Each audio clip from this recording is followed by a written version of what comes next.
在电影《与神同行》饰演月值使者的金湘起，最近拍新戏《证人》，二度合作男神郑宇盛。其实两人早在17年前就一起拍广告，当时2岁多的金湘起因为怕生黏着妈妈，导演打算换人演。不过郑宇盛露出暖男笑容，一秒解决换角危机。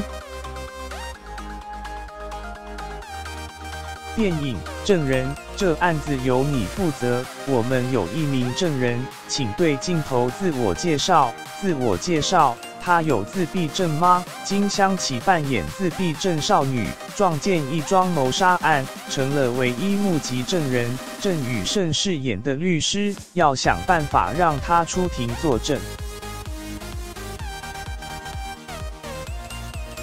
电影《证人》有陌生人要报警，好，我马上走。自闭症的人不会说谎，我相信他。事实上，这已经是金湘起、郑宇盛2度合作，距离上一回是17年前拍广告。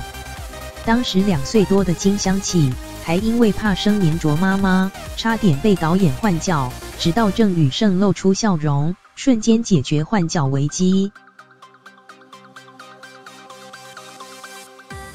韩星金湘起，当时宇盛叔叔走过来，伸出手跟我说走吧，露出温柔的笑容看着我，我就像被他的脸迷惑一样，被他牵走了。韩星郑宇盛，他一定觉得这叔叔好耀眼啊，他可能把我当成一道光了，不记得我的脸。相隔17年，两人再度合体搭档，掀起网友讨论。同样2度合作的还有李栋旭跟刘仁娜。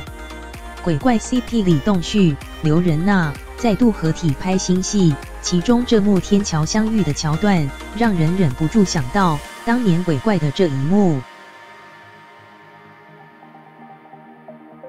韩剧《鬼怪》，我叫 Sunny， 陕西妈，荧幕组合再续前缘，接力拍新作品，就看能够用不同的角色擦出不一样的火花。